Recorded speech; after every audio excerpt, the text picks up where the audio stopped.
Hey everybody, Larry here. Welcome to episode 50 of my South Olympic Branch Update series. I'd like to start out this episode by dedicating it to my mother-in-law who passed away recently. You see, without her help, like 2 decades ago, my wife and I wouldn't have gotten into our first place, the condo that we had before this. And honestly, without that help, none of this would likely be possible. So, Cheryl, we're going to miss you. Thank you for everything you did. Tangent has come out with some replicas of PS2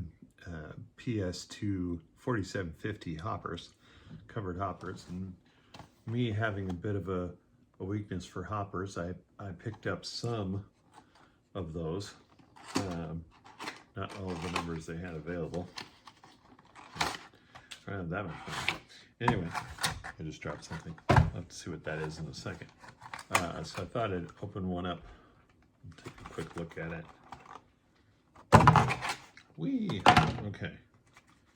Unwrap all the goodies here. And there you go. I don't actually have but one other tangent hopper. I picked that up at the National Model Railroad Convention in Portland 7 years ago already. Oh, this thing feels nice and well weighted. And of course, nicely detailed. Get the ends there. You can see a good detail of that. I tend to think that exact rail and tangent are pretty much on par as far as, as far as the quality of the replica, of the replica goes. And yeah, this model looks like it's going to be a nice addition to the fleet, and I'm holding it, so you guys can't see it. That's not good. So there you go. I did get a little bit of a sale on these, not a lot, but even a little bit of a sale beats paying full price on these silly things. Anyway. So this Locomotive is one I got a long time ago, and it came with an original soundtracks. Well, maybe not original soundtracks decoder, but earlier soundtracks decoder. Then a number of years ago, it got knocked off my old layout. Actually, it got knocked off the desk when a drill fell off the layout. Lesson learned. And it seemed to be okay, except for it wouldn't run. So this is an Athearn Locomotive Genesis, and it was originally Frisco number 118. And these were absorbed into the BN, the prototype was. So since I'm redoing all of this stuff, since I'm fixing it, I thought I might patch this one and make it the BN number that it had, which according to my notes was 1393 or 1393, however you want to say it. And there's a number of other things. This has just been kind of a cluster. First of all, it's got a beacon up here that probably burned out when I connected it to the original or the secondary soundtracks decoder, because in their infinite wisdom, Athearn loved to continue using micro regular bulbs way into the time when everybody else switched to LEDs. Athearn also doesn't light the number boards, which from where I am is not prototypical either. And since I'm redoing this, I might end up doing some lit number boards, and I'm just considering what I'd need to do to make that happen. How much work do I want to put into this one locomotive when I got 100 other projects? 100? Only 100? Anyway, so I might just paint over these and put some new decals. I got some decals from Shell Scale Decals that are meant to go on top of number boards, so I might do that. My next thing though is to take the number off the cab here though, and switch that up to the BN number. I think I'm going to start there. I'm going to start by removing the number here. And then apparently at one point I was thinking about doing the board because I had cut it out of the cab. Silly me. Anyway, that's why this project is kind of a goofed up thing. But I'd like to actually use this locomotive at some point, so trying to figure out how to fix it. So a quick experiment with some Scapecook 2 wash away. And as you can see, part of the 8 is now gone. So that was just a little dabbing that on, and it didn't take long. You don't want to leave this on the locomotive very long. I'm not trying to like take out the entire paint job. Just take off the numbers. So you use a clean paper towel because that's gonna leave flakes of it all over the place. Okay. So, okay. Let that sit for a minute. And off with those numbers again. Quick and clean. Okay, so that's, I have a Jeep 40 I kind of want to do this too as well, so this would be good. This is a good learning experiment. If nothing else, I'm going to get some training out of this process. Let that sit for a minute. Again, I don't want to take the paint off the cab. I just want to take those numbers off. That's funny. That was an unintended thing. It made it look like it was weathered for a second there. It's kind of bubbling up. I think I probably got it. Yeah. I don't know if you can see that in the video, but it bubbled up. Perfect. Okay. So I stopped the video so I could do a couple of things. One is experiment with some 10,000ths or 0.010 clear styrene. I cut a little piece of it out, and I've been working for quite some time to kind of shape it. I got it generally cut in the size that I wanted, which happened to be about 2.4 millimeters by 8.5 millimeters. And then I took this fingernail file, and I've been working on shaping the corners of it. You can see they're a little bit rounded.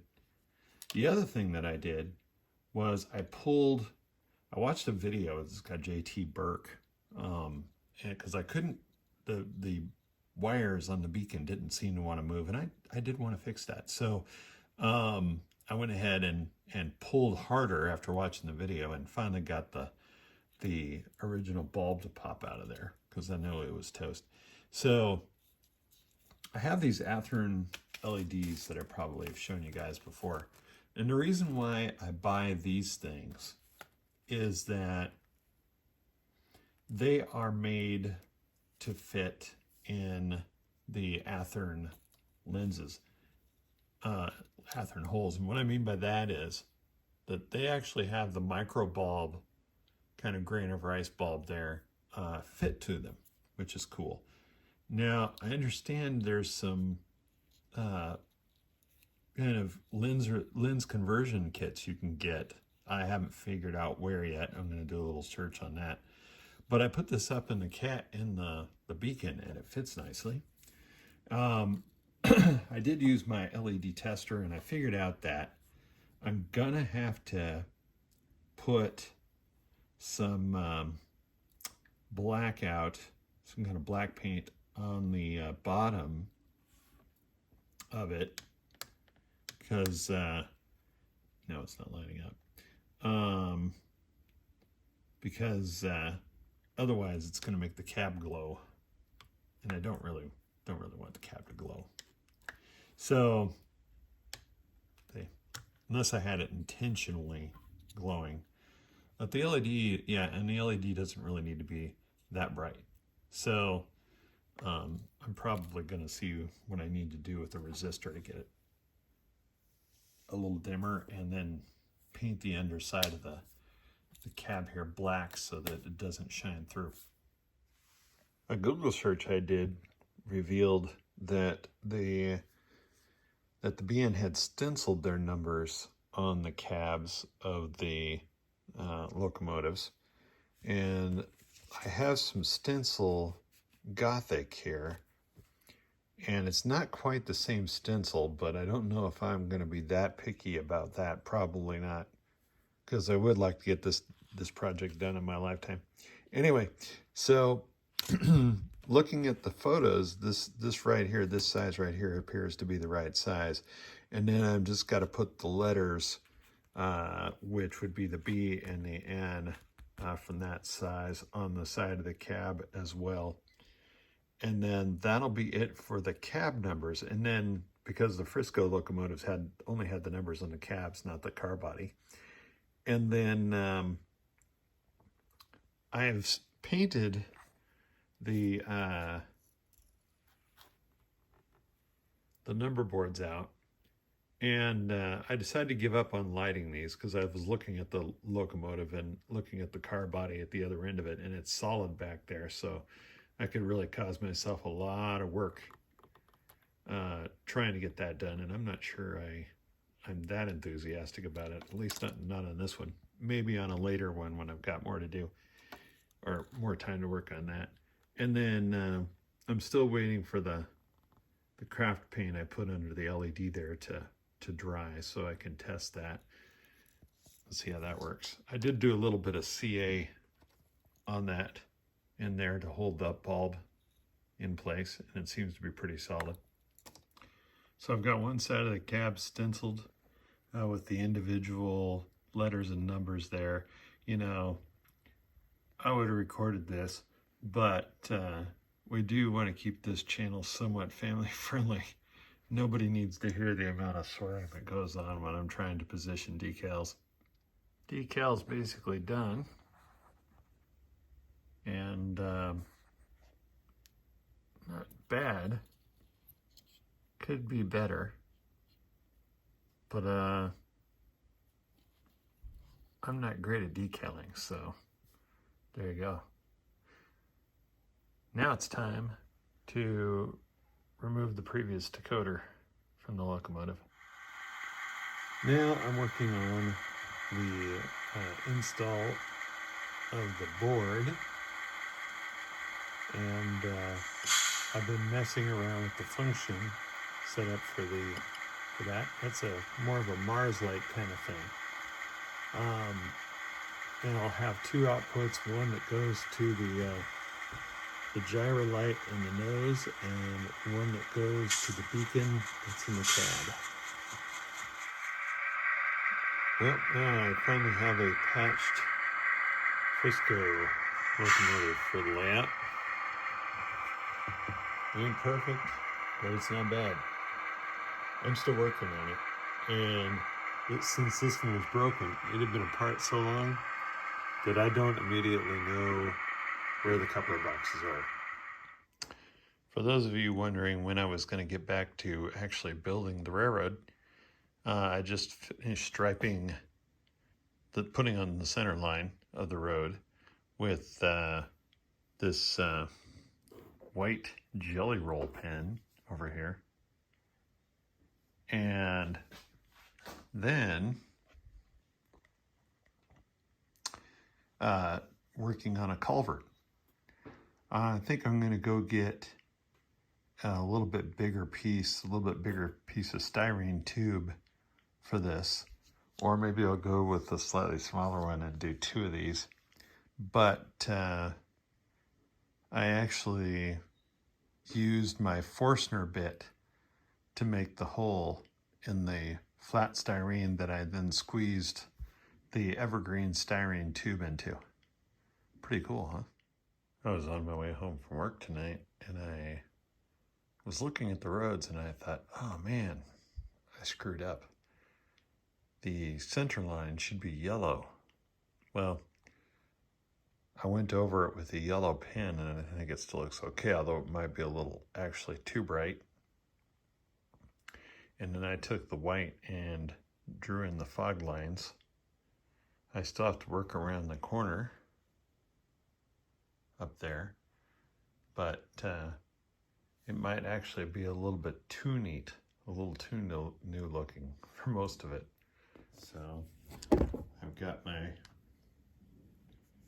Forstner bit, and let's see how this works out. I want to make sure I get it close to the bottom, but not like all the way down.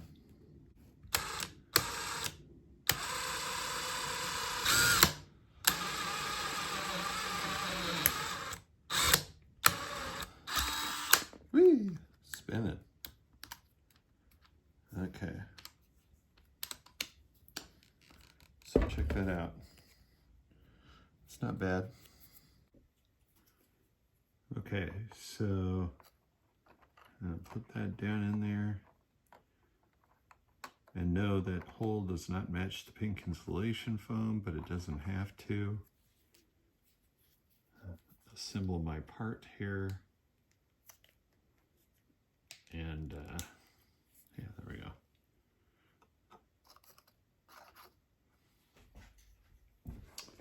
Let's just move the road off of here right now.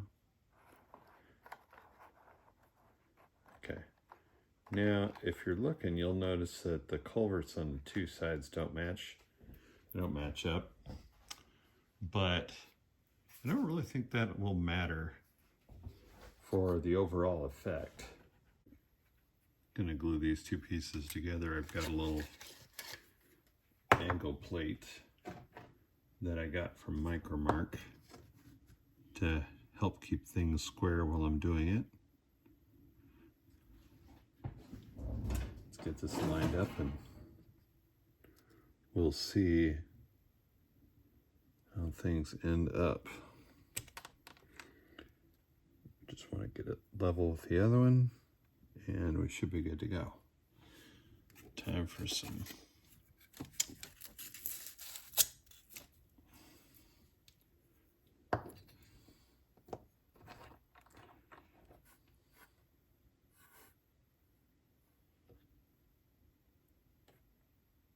and there's some fuzz, of course, right there. Don't want that in the way.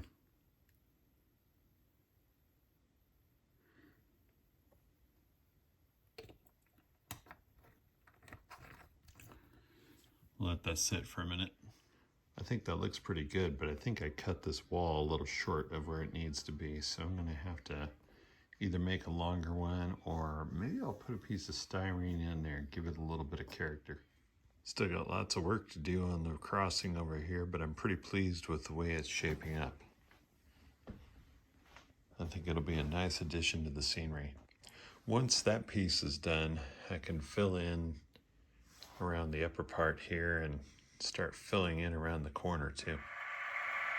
I know you guys have seen this scene many times if you watch my videos, but I haven't seen it with the locomotive that I've basically rebuilt.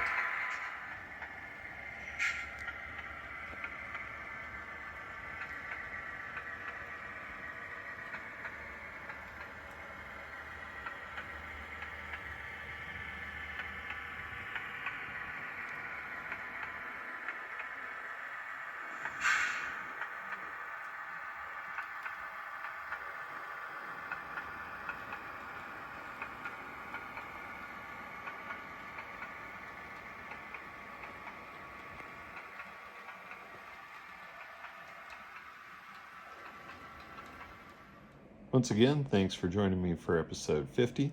Hope you guys enjoyed that. Stay safe and have fun with your trains out there. Bet you didn't know I was going to say that.